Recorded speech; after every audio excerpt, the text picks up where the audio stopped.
Okay, we're going to get underway, and I'd like to welcome you all and say a big thank you for joining us this morning. This webinar is going to be on how to develop a customer service strategy for social media. And as the UK's leading social media management platform, we see a range of CrowdControlHQ clients tackling the issues of customer service delivery. And some of the headline insights we intend to share with you today. Now, we also know that a number of clients are on the line today, so we look forward to you engaging and getting involved in discussion and debate about some of the principles we discuss.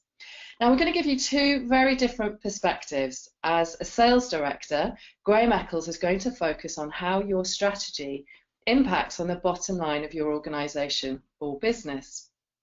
In contrast, as marketing director, the customer sits at the heart of everything that we do across marketing and customer service. So I'm going to be taking a look at the types of approaches you can adopt with your strategy to create the right environment for engaging successfully with the people that count, your customer.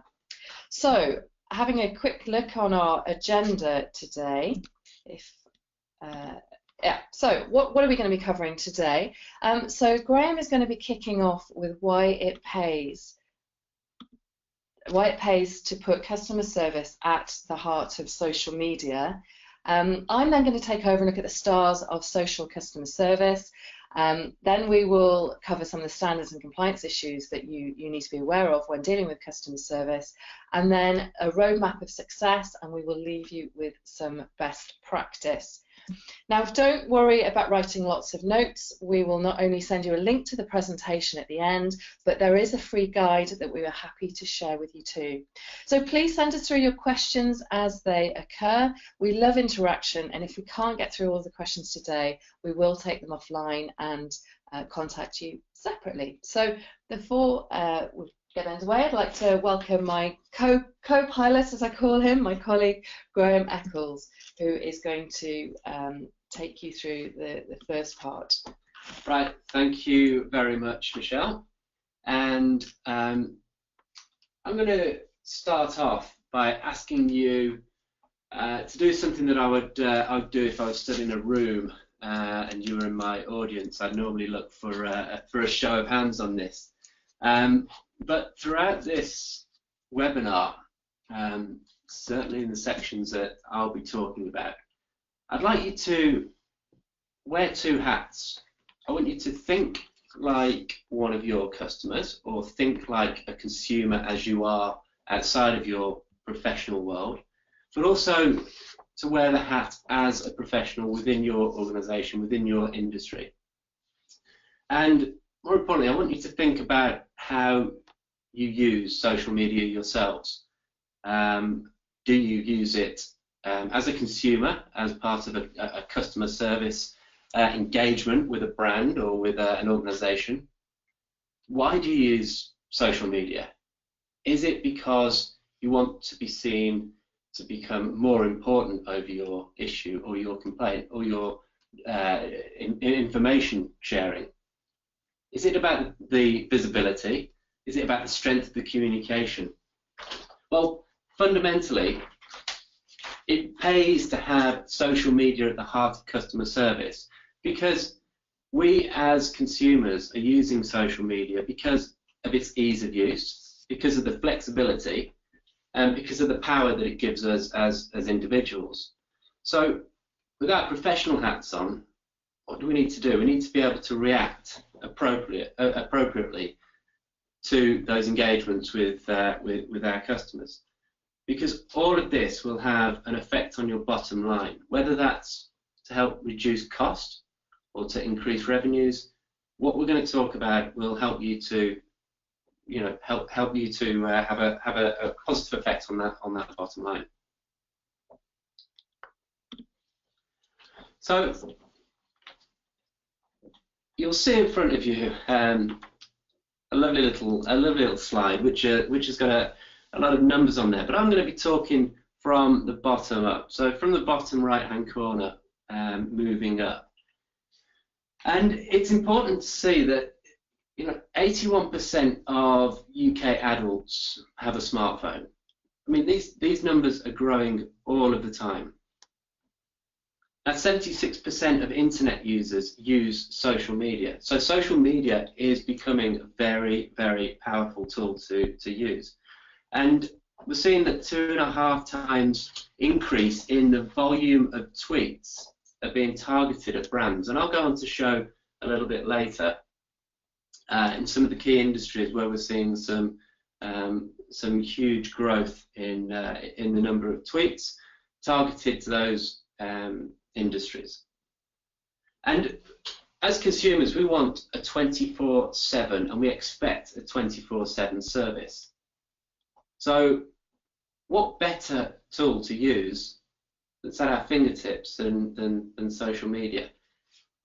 And then I want you to have a look at this left-hand box here. Under 35, so the next generation coming through, spend almost 4 hours per day on social media. Now, I know that to be true, looking at my family members and what they do on social media, and actually looking at my habits as well, although I don't think I can put myself in the under 35 category. But regardless, we are, as consumers, taking the power shifts from brands, and we are taking on a role of ambassadors of brands, products, services, because our voice is being seen and heard all around the world through a tweet, through a Facebook post, through a LinkedIn post, using Instagram, whatever form of social media you're using. You're becoming, and consumers are becoming increasingly more ambassadors. So it really is power to the people. And the users of social media prefer to use these platforms rather than picking up the phone or using other traditional methods for customer services. So again, you can see how this dovetails very well into challenging your business to take on a customer service model that really is reflective of what your customers are asking for. Now, we talk about an effect on the bottom line. Just consider this, which was a figure that was generated through the Harvard Business Review. Almost 7% increase in revenue per contact can be generated by organizations that are delivering good social customer care. Just have a think about what that might mean to you in your industry and with each and every one of your contacts, if you can help to deliver better customer service through social media and, as a byproduct, increase your revenue. So there's no question here that the number of social media accounts, the number of social media users, the number of conversations, and the complexity that's added with that increase is on the rise.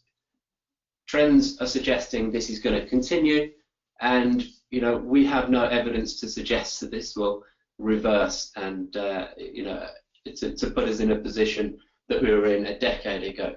So let's really keep customer services, let's keep social media at the heart of everything we do.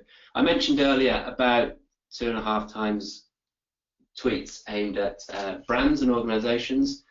Well, look at some of these percentage growths in tweets aimed at brands and service handles, Twitter handles, from a report that, again, from the Harvard Business Review, which covered a period between March 2013 and February 2015. Healthcare had an increase of 132% tweets aimed at that brand or that service. It's a huge growth. Automotive, second in line, 104%. All the way down to, again, a staggering figure, 50% growth in retail. But it doesn't matter which industry you're in, the trends are showing this growth all of the time. And this is why we need to be listening to the customer, because our customers want information supplied and shared openly. They need to know that it's available, and they want us to be responsive to their needs. So the shakedown of all of this leads to 6 reasons, and those 6 reasons on why social media is driving bottom line. It's clear that from the use of social media, there is power to the people. It's a convenient tool that we can use during our lunch breaks, whilst we're sat at our desk, when we're at home, whilst we're travelling on the train or the bus, obviously not driving. But we're talking about engagement here with our customer base and with our citizens and with our members of the public. It's about social listening and participation, and really getting to know on a personal level who you're interacting with and what they're looking to achieve, what your customers are looking to achieve out of the service. And all of this will have a positive effect on increasing revenue, helping to decrease costs, so you can do more and more efficiently.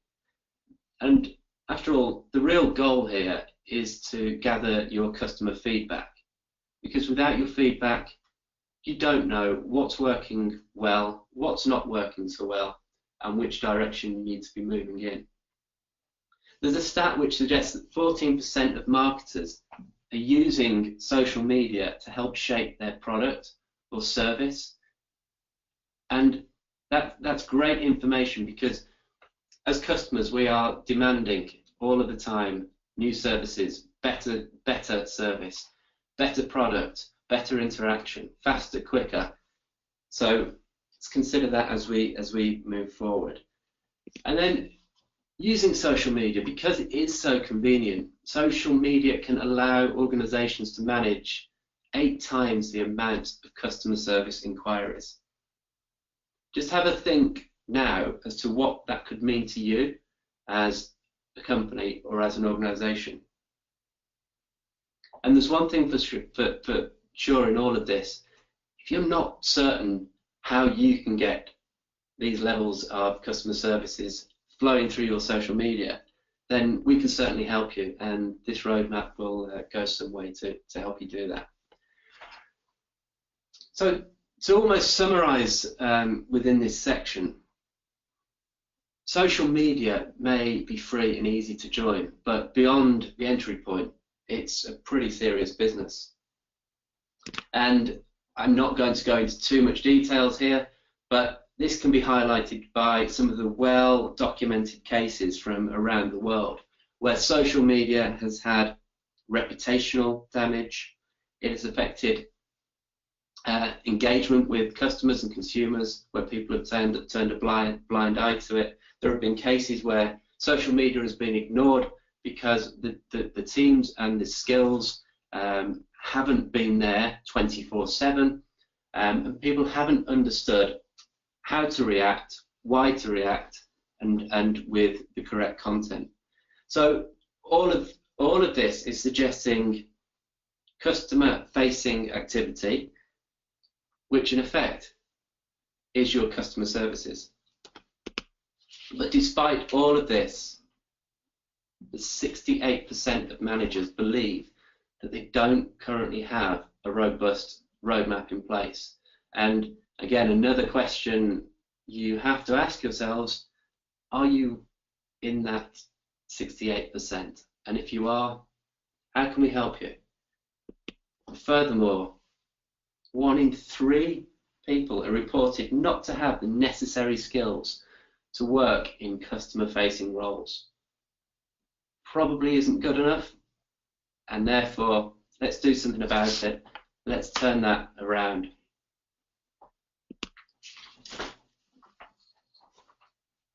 Okay, so I am going to pick up benchmarking, and before I do, I just wanted to check in with you guys to make sure that you're still with us, and that figure is 6.7%, so 6.7% increase in revenue per contact. Just a bit of feedback from you guys would be really appreciative. Is that as you expect? Is that a shock? Actually, have you experienced a much greater uplift as a result of your customer service approach on social media, share with us, give us some feedback so that we can come on the journey together. So I'm going to pick up the stars of the show and give you the opportunity to benchmark. Now, there are a variety of different league tables and awards and that kind of thing, but we've picked some of our favourites. But before we take a quick look at them, I wanted to share this quote with you from Joe Corzine, CEO of Institute of Customer Care. Now, he says customer priorities have changed. They are now more concerned with the attitude and aptitude of staff than they are with price. It's the organisations who realise this and are investing in the service experience that will achieve tangible loyalty and advocacy. Now, I'm thinking that the reason that you guys have tuned in today is because you are part of the group that recognise the real power of social media in terms of customer service. And we've definitely moved beyond the question of should we be doing customer service on social media to the how. And what Joe is saying, that the how is all about the attitude and aptitude that we show, and certainly our social media can create the right environment if the approach through our strategy is correct. So what makes the stars of the show stand out for us? Well, you'll hear a lot of conversation about whether an organisation has a robust social DNA. And there's an increasing feeling that those who are really good at customer service are not just good at customer service and social media, but actually have this critical social DNA running through the veins of its organisation. So a couple of the key areas that help them stand out, and again, perhaps an opportunity for you to benchmark where you think your strengths and weaknesses may lie. But they listen. Now, okay, you will have heard that, I'm sure. There's many marketing managers on the line and directors of customer service. You will have heard this expression before. But what we mean is that they are prepared to hear. And prepared to hear is a very subtle difference to just listening. They are prepared to hear the reality, they're prepared to hear the hard facts that their customers are relaying to them. And I suppose we talk about perception is reality. You know, the customer's perception is their reality, and sometimes that needs to be challenged, but also often that needs to be embraced and acted upon. Number two, their employees are social. They are very good at mobilising their employees, and that's not just about marketing in terms of achieving reach. It's again a principle of engaging wider people, wider audiences into the efforts. And when we come to customer service, of course, we've increasingly got the peer-to-peer. Where our customers, our own customers, help in our efforts. So starting with our employees as our brand advocates is a great start and a great leading point into getting some of our own customers to start to engage with other customers. And number three, they're open and honest. I think the best example of this is obviously O2. When O2 had the outage a couple of years ago, they accepted it. They were very honest about the fact that it just wasn't good enough, and really embraced that and were very honest about that. Number four, collaborate. And this isn't just about cross-department.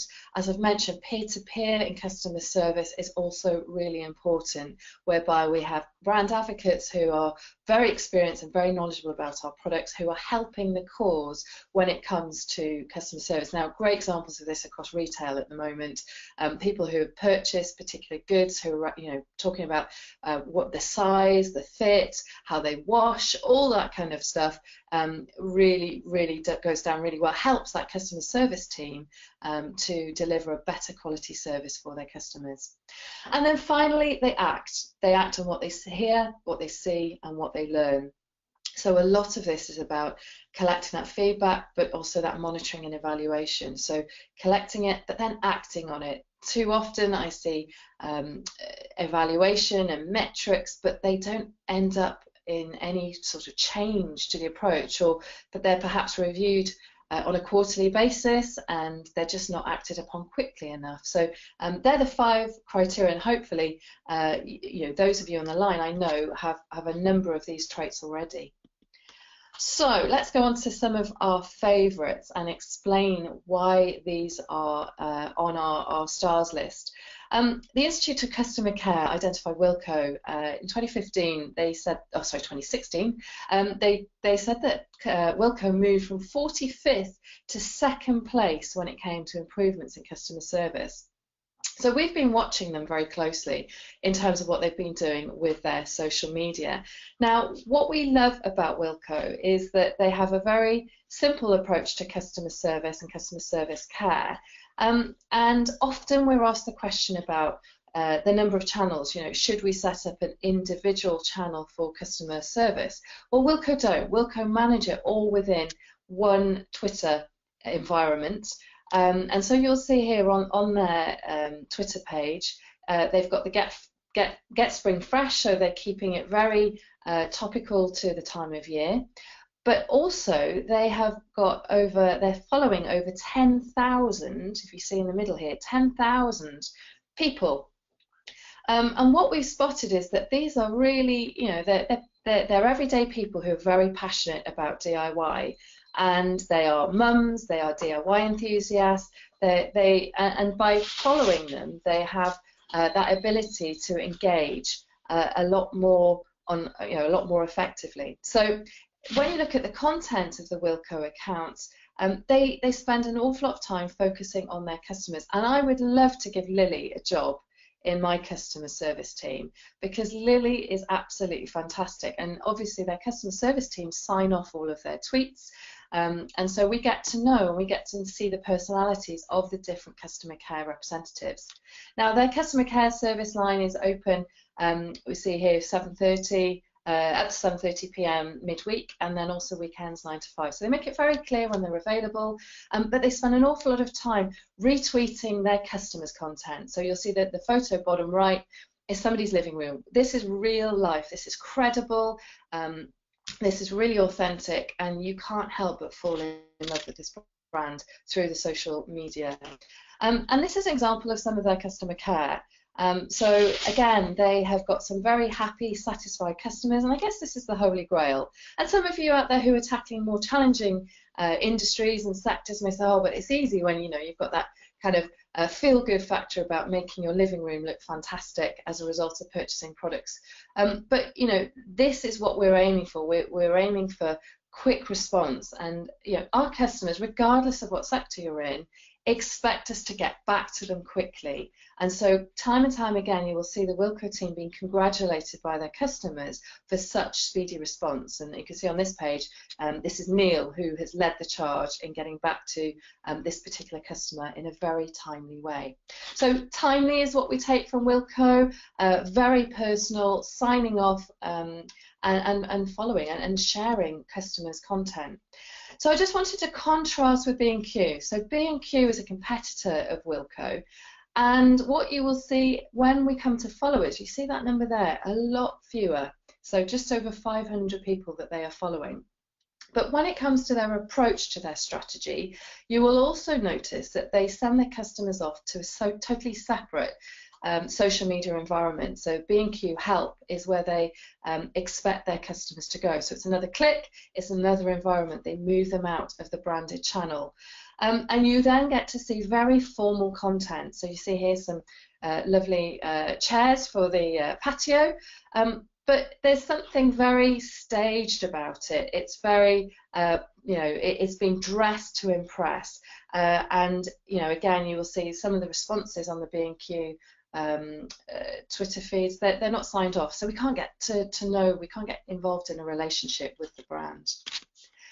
Moving into other sectors, so NatWest Bank come top of the charts when it comes to some of the banks, and they've won a number of awards for their social media efforts. Now, you know, some of you who know me well will say, but Michelle, you've chosen NatWest because you love cricket. And yes, they do an awful lot of integration with their social media across an array of different environments. So as NatWest T20 sponsors of cricket, they engage audiences at a much wider level as a result of their sponsorship and community CSR work that they get involved with. And they do some really lovely stuff across their social media. So top right here, you've got motivation is what gets you started, habit is what keeps you going. So they have themes on different days. But when we come to their customer service, again, just pointing out that they are 24/7, so different to Wilco. These guys are operating through the night. You can tweet them at any time of day to expect a response. And I just wanted to highlight this top left-hand corner here. Really, we see this a lot. So over 30% of complaints, this is a complaint, but over 30% of complaints that land up on social media have tried another channel first. So often the social media channels are the last chance saloon for a customer. They are really getting desperate by the point that they take to social media. And you see a great example of this where they've waited 2 days for response through more formal channels, and then they've taken to social media. So at this point, getting that response quickly, as I say, our customers expect it within an hour. That's the lifeline that these customers are looking for. And then below the complaint, we've got an example here of listening. And I mentioned, being prepared to hear, listening. This is not an actual brand mention. So again, those of you who perhaps set up listening for very specific brand mentions of your brand, this was just a conversation that people were having where they mentioned NatWest. And as a result of NatWest doing much broader listening, NatWest asked if there was anything that they could help with and get involved in the conversation. Now, again, mixed views about that. This is very proactive. Some would say, well, hang on a minute, if they're having a private conversation, really, should we be interacting with them? But you'll see on the right-hand side that the NatWest customer service team have to deal with an awful lot of backlash against the bank, and sometimes there isn't a call to action. It's just sheer people letting off steam and making comments. And again, NatWest Help, they spend a lot of time trying to support people in debate and conversations and pointing them to what they stand for. And then they really embrace their corporate values and reinforce those through their customer service channels. Then move on to one of my favourites, West Midlands Ambulance Service. But can I just say, Graham highlighted that health is one of the biggest growth areas in customer service on social media. We're seeing rapid growth across this area. And those of you who are on the line from emergency services, you really are leading the charge. West Midlands, Northwest Ambulance Service, there are numbers who consistently appear in any league table around customer service and their approach to social media. So I picked West Midlands because what I quite liked about their customer service, this is their Facebook rather than their Twitter, but obviously they do get a lot of praise and they acknowledge that praise. And they get involved with discussion with their customers. But on the right-hand side here, this is an example where they have proactively added value for their customers. So you will see that bottom right, that they had a call to Cannock Chase. There was an accident and somebody clearly had come off their bike.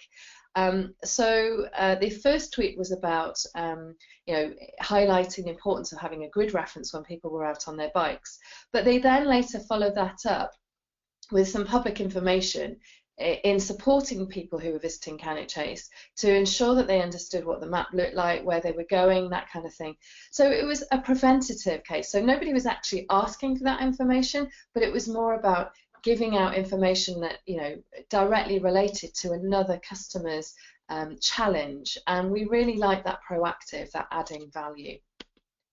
And then finally, I wanted to look at B2B because often we're asked about the differences between customer service in B2C and B2B environments. And Sitner, again, are top of the charts when it comes to their approach to social media. And they're still learning, and the automotive sector as a whole, as you saw again on Graham's stats, is another growth area when it comes to social customer care. But their group Facebook page has a lot of interaction with B2B type audiences. So you'll see posts across their Facebook assets that are promoting different types of cars and interaction at a very B2B level. But they also have to deal with a lot of complaints. And again, some of these are quite challenging for the customer service team, and the customer service team at times may feel that they really are up against it. So the top left is an example where there hasn't really been any call to action. The customer isn't asking for anything. The customer isn't complaining. They're just making a statement about that brand. And what I like about Sitna is that they get, they try to get involved in that discussion. They don't ignore it. And 40%, don't forget, 40% of posts that appear in customer service channels on social media currently get ignored. And that is a real challenge for the industry, because if people don't have confidence that customer service teams are going to get back to them, then they lose faith in that channel as customer service. So Sitna are very good at getting back to people, even when there isn't necessarily a call to action from the customer. And then on the right-hand side, you will see an ongoing discussion about from a customer that's not happy. But they are basically give that customer the flexibility.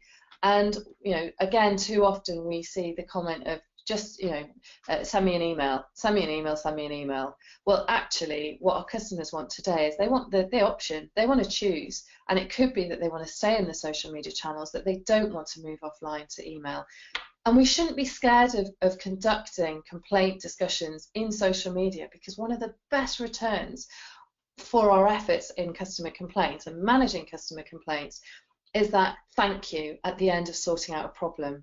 And if other customers can see that we're proactive and we're reactive and we're going to get involved in those discussions and sort it out for our customers, and then we get the big thumbs up, that's way more powerful for the brand.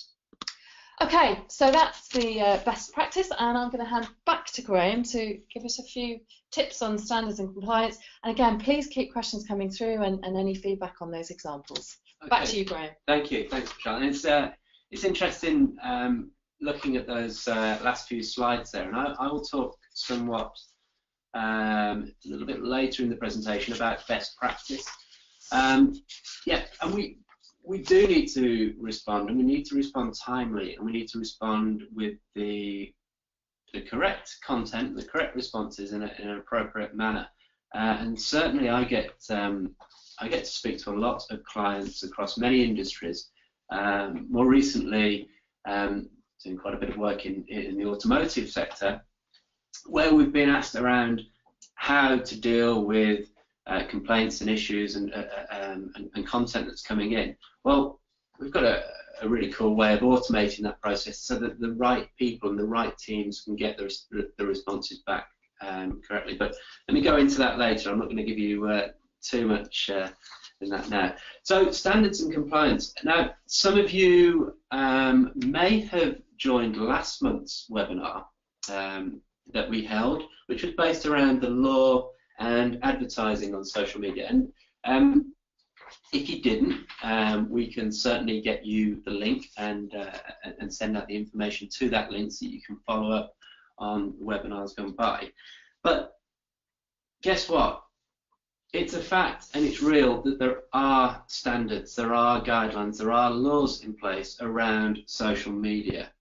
So this is real. It's not just about just doing social media anymore. It's about doing social media to the standards and to the guidelines that are going to make you well respected and more effective. So we've all got some standards to keep. Now, I'm going to talk to you about some of the facts here. The Advertising Standards Agency has seen such a dramatic increase in number of complaints based around online content, to the extent that it actually takes up now up to 30% of the workload. So again, another fact which is going to show and prove the trends that we're all moving towards a more online engagement scenario. So why is this happening? Well, the fact is that social media is evolving. The landscape of social media is evolving, and it's being driven by new technology, new apps, new software, but also by the consumers and what the consumers want to use. Some social media platforms come and go, and they fade away. And they fade away because we don't like to use them. But we've got to understand that as a commercial organisation, as a professional body, we're going to sit in one of two camps. You're either going to be on the side of the net, which is playing catch up, and you're not part of the social media race, or you're going to be an innovator using the latest social media channels, understanding the features and the functionalities of those channels, and therefore gaining a competitive advantage, because that's what your customers and your client base are using. So the real fact here is that there has to be a focus on achieving higher levels of service for customers. How do we do this? Well, you need to improve efficiency and become more consistent with your approach. And you need to actually shape the channels, your social media channels, around the customer. I used an analogy the other day, and you don't find many department stores on mountains, and that's because you don't get the footfall, and therefore you wouldn't have the business drive to footfall to increase your revenues. So you've got to go and put yourself in the pathway of the people, and those people are using social media channels. But to make sure that you're doing this well, you've got to be gathering the customer feedback. Okay, and you've got to do that through your social media channels. What's working, what isn't working? How do you reduce and remove the negative social media and actually increase your efforts in positive social media?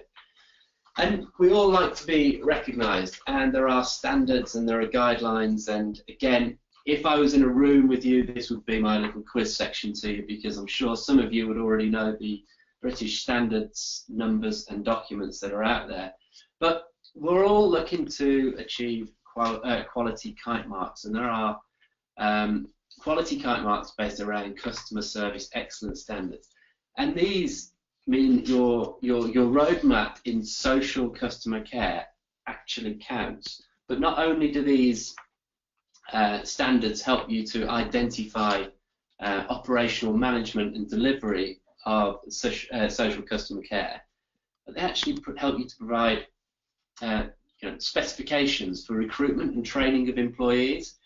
And if you think back to one of my first slides talking about 1 in 3 people and the lack of the customer service skills for customer-facing roles, then you can see that with the right standards and your ability to keep up with these standards, then you can help to train your employees, who are just as important as your customers. So keep them trained, keep them up to date, and keep everybody happy. So this would be one of the quiz questions coming up, but you would already know that the British Standards 8477 for the Code of Practice for Customer Services really does suggest that the utilisation of IT, including social media, is a must.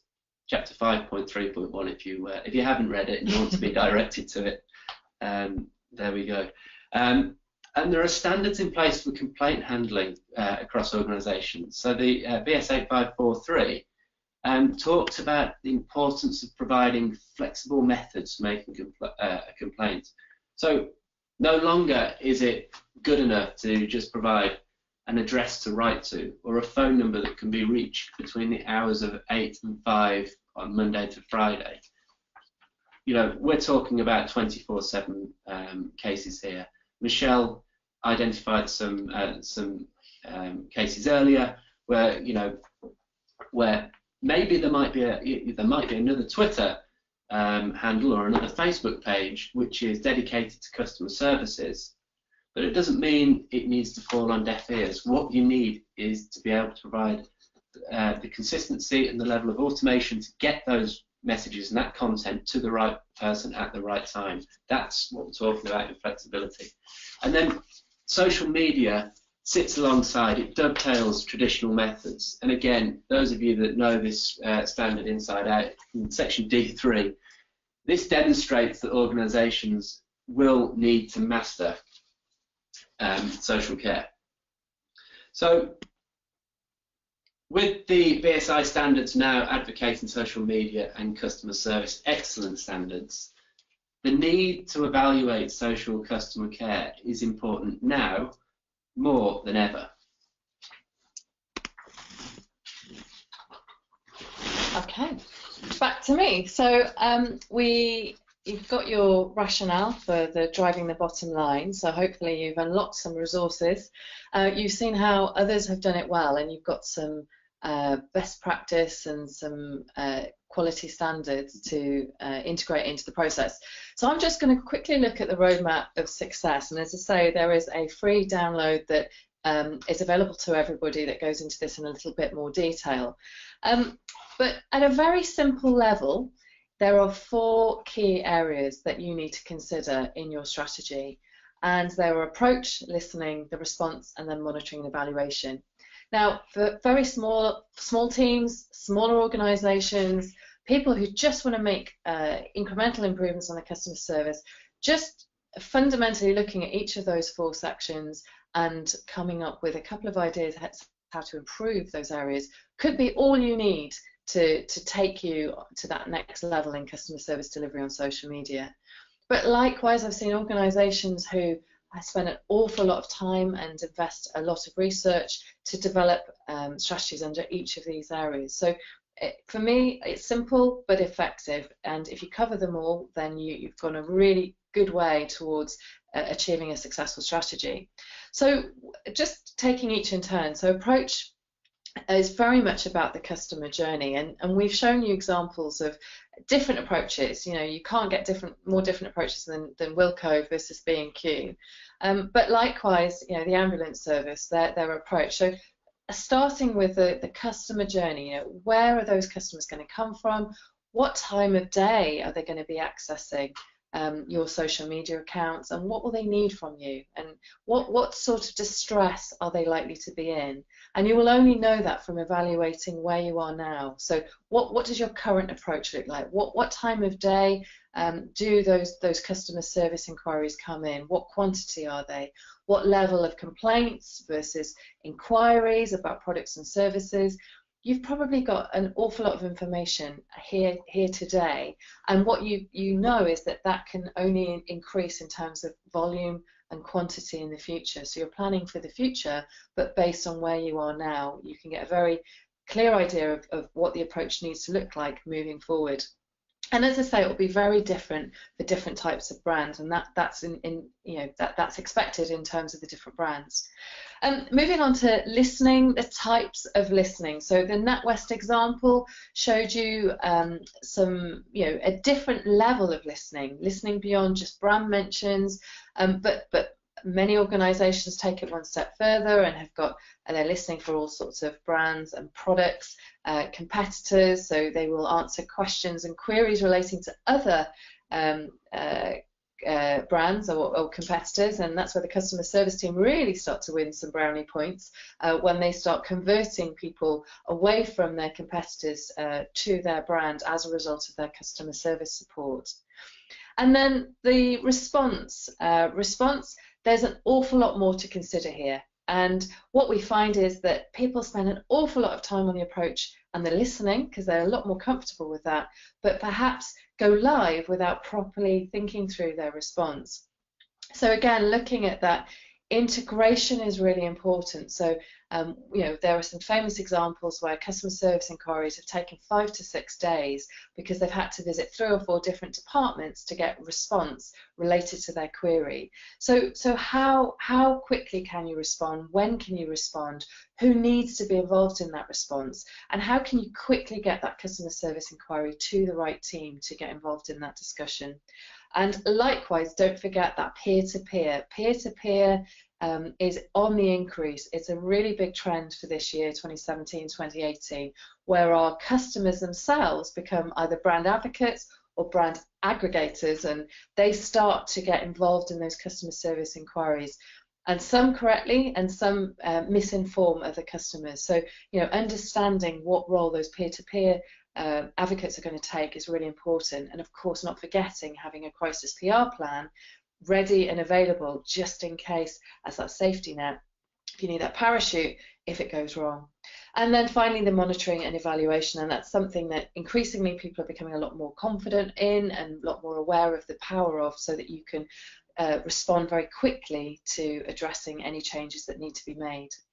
So just wanted to give you a few questions to consider in terms of your roadmap of success. So where we are now, what capabilities do you currently have? What type of listening is required, as I've mentioned, that level of integration across the business to help you understand what response rate you need, current level of engagement versus what you might predict in the future, ownership of assets. Sitna is a great example where Sitna as a B2B environment is getting some B2C complaints and inquiries. So where does some of these complaints happen, especially if you're in that B2B environment, and who owns those assets, and how can you work together on that?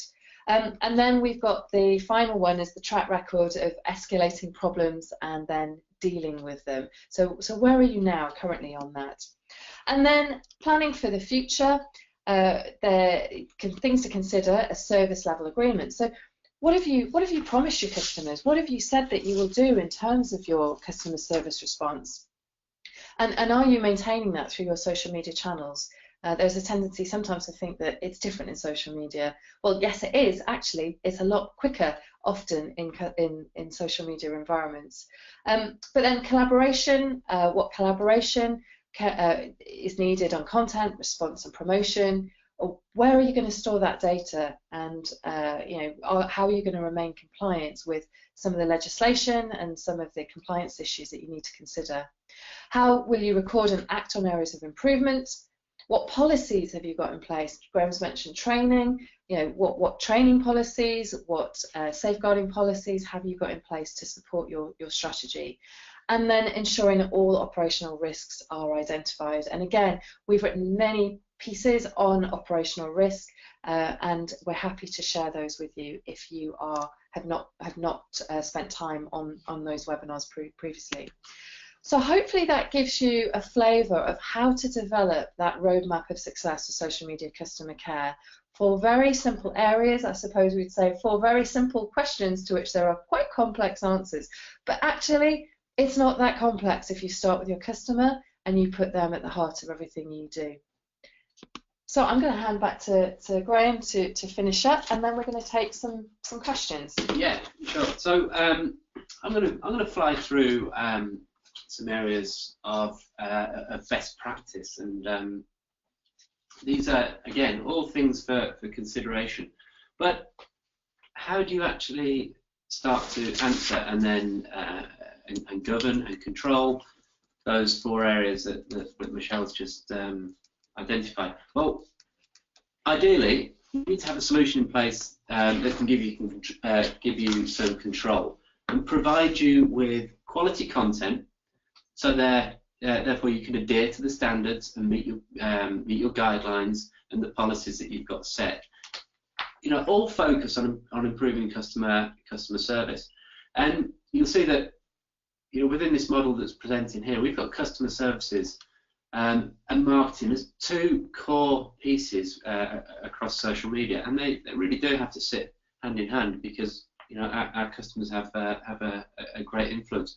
But we need to start thinking about how we spread the use of social media across your organisation to be able to respond to the requirements and get the most appropriate content to the people and to the members of the public. So we are actually creating much more of an enterprise social media environment. So we'll talk about the number of users, the complexity, increased number of conversations, the number of accounts, the number of followers, etc. All create complexity, and you need to be able to get hold and be serious about social media rather than letting it get out of control and start to damage your reputation. And therefore, how do you manage that risk, and how do you then deal within periods of crisis?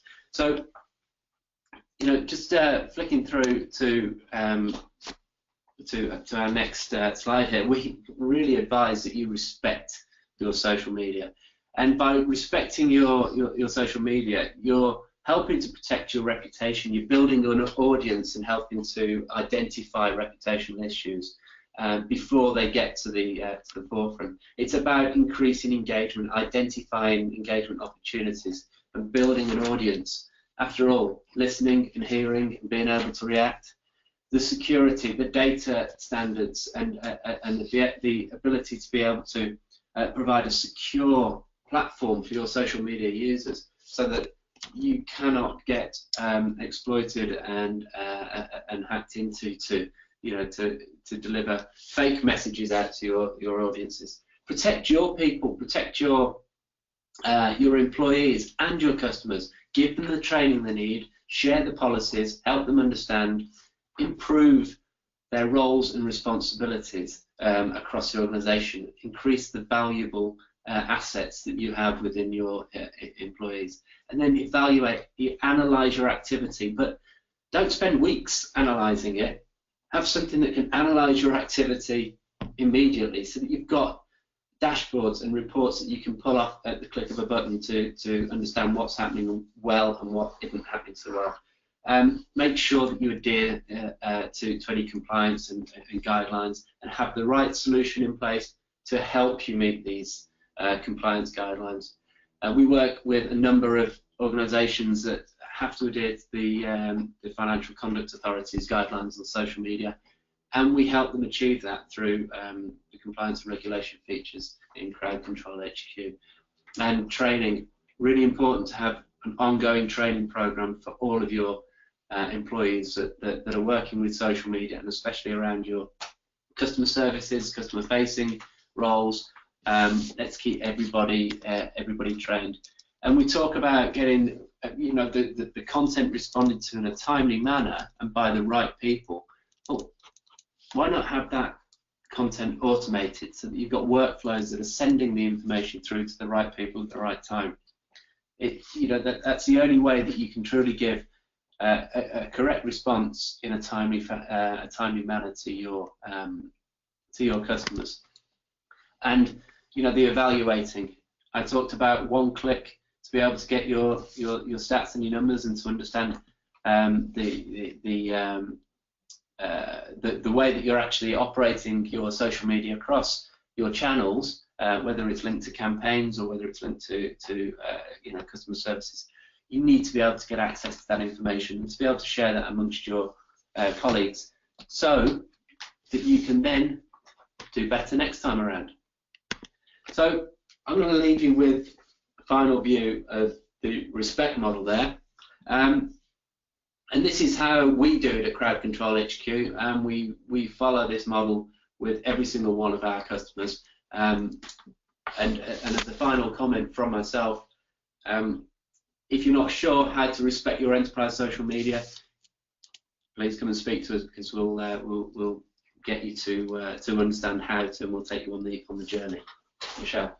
Okay, brilliant. Well, thank you very much for staying with us. And what we want to do now is make sure that we cover off some questions, but please feel free to continue to contact us after the webinar has closed, especially if there are those burning questions that you're desperate for answers on. And again, if anybody who's listening today can add value to some of the questions, then please feedback.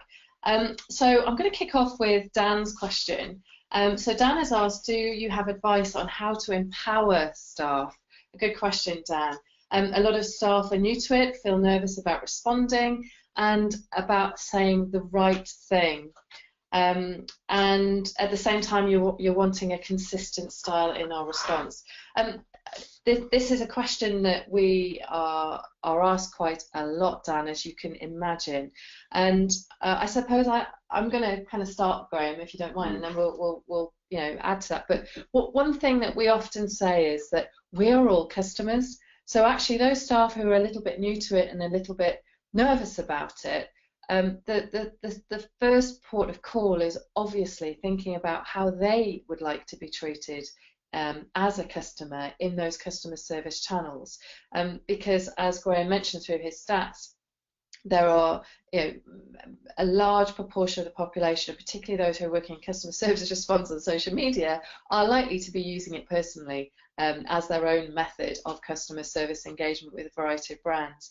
So I would always advise that, of course, to get that consistency, you need policies and you need training in place. But more importantly, that tone. You need to decide the tone of voice that is appropriate for your particular organisation, whether it's in the public sector or housing or whatever sector that you're linked to. And as we saw, we've got Lily and Wilco, and then we've got Anonymous and B&Q. Of course, we're going to advocate being very personal. And being authentic about it, and appreciating that actually it's okay to make a mistake. What we've seen with Lily, I love Lily. I feel like I've got a relationship with Lily as a result of studying Wilco.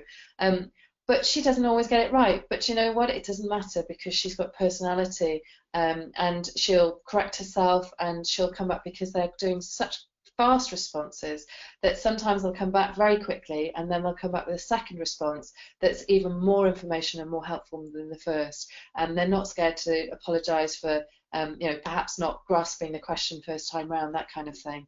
So I think keeping it human, reminding people that they are the customer themselves, and that actually it's a conversation. Graham, have you got anything to add to that? Yeah, I think if you're using the native social media channels and applications that are out there to post comments and content out to the world, once you've hit send, then normally it's in front of millions of eyes and ears within a second. I talked about risk management and compliance and security. So I guess if you want to empower your employees to take more control and more ownership, and to be able to get involved in working with social media, give them some support. After all, nobody wants to trip over a hurdle and show themselves up or damage your organisation or your brand. Give them some support. Make sure that the right tools are in place, the right platforms are in place, so you can maybe validate the initial content that's being created by individuals, but make people feel empowered so that they want to do more. And the way that they're going to feel empowered is by giving them security that whatever they're going to type or put into the internet is not going to damage them, because it's been validated, it's been moderated, it's been signed off, and it hasn't actually breached any guidelines or policies. And certainly getting the right social media management platform in place can help you to do that. And it's also a great way of motivating your staff, isn't it, Graham? Because if you can see that certain members of staff are shining, then it's a great opportunity for the other members of staff to have a look at the approach that particular member is taking. And that's another benefit of the management tools, that it allows you to have a look at who your own stars are within that team, and use them for best practice, and really supporting them. So great question, Dan. And when again, if you have any feedback from your team in terms of building their confidence and tried and tested approaches that work, then please do let us know. The next question again is something that we have a lot of discussion around. And it's this issue of central versus local teams handling complaints and customer service inquiries. The question is about a lot of the assets is managed centrally at the moment. Should they be adopting more of a localized approach to customer service delivery? So Graham, just your thoughts on that, central versus local. Again, this is all about appropriateness of response, and being able to understand where the communication has started from and stemmed from. Now, we've already talked about the numbers of users and the complexities and the accounts increasing in social media. So you need to be on the ball. You need to have your finger on the pulse and understand the routing of that message, and have the right levels of communication within your organisation to be able to respond appropriately. You don't want two responses going back that have got conflicting messages in there. So again, it's this process of automation, listening out for the social media content and automatically routing it to the right person, to the right team. It may be more appropriate for a local team to be responding rather than a central team, or in parallel too, because you're helping to support the response that's given. We certainly see this happening really well in automotive industries, where we have central customer services team, but also the local dealerships are taking responsibility as well for wanting to engage. Why?